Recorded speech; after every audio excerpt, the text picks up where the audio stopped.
Hello po mga Marcies! Samahan nyo naman po ako na ayusin at i-repack tong mga in-order sa akin nung nag-cut-off meeting kami sa personal collection. Ito yung mga in-order sa akin ng aming GLP sa PC. Nag-order dito si Sir Andong ng Vietnamese Mango Spring Roll, Black Kuchinta, Puto Assorted Cheese, at isang malaking large na pansit bihon. Habang ginagawa ko yan ay masaya talaga ako dahil kinausap nga ako ni Sir Andong na sa akin na raw sila o-order sa tuwing merong meeting sa personal collection. Kaya talagang sobrang pagpapasalamat ko kay Lord dahil hindi niya kami pinababayaan sa araw-araw. Simple at sobrang babaw lang naman po ng pangarap ko mga Marcies at sana soon talaga magawa ko yon. Yung tipong kahit hindi naman ako nagtatrabaho ay may pumapasok na income kahit papaano sa amin ay okay na okay talaga sa akin at malaking pagpapasalamat at tulong na yon para sa aming mga bills sa araw-araw. Kaya nga sa tuwing may mga pa-order ako ay mas lalo ko pang pinag-iigihan at sinasarapan yung mga ginagawa kong luto.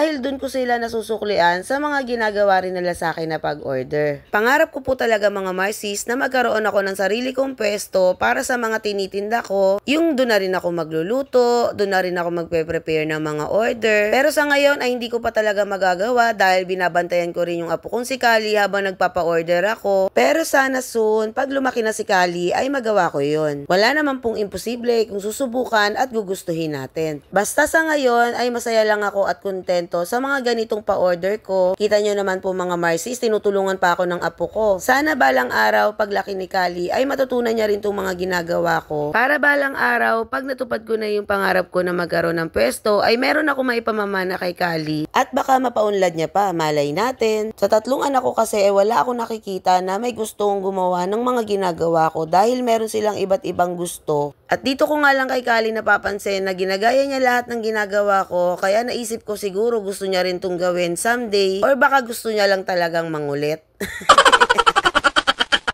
Sa pagbibusiness kasi mga Marcies, syempre gusto natin na meron din kahit papaanong isa sa pamilya natin na natututo sa mga ginagawa natin para someday ay meron din silang mamana or may magtuloy ng gagawin natin. Pero hindi ko naman pinipilit yung mga anak ko sa mga ganitong ginagawa ko kung ayaw nila. Mas maganda pa rin na makikita mo na nagkaka-interes sila sa mga ginagawa mo dahil gusto nila, hindi dahil sa napipilitan lang sila. Base kasi sa experience ko ay ilang beses ko rin talaga silang tinuruan or binigyan ng ganitong pagkakataon para matuto. Pero ni isa sa kanila ay wala talagang nagka-interes.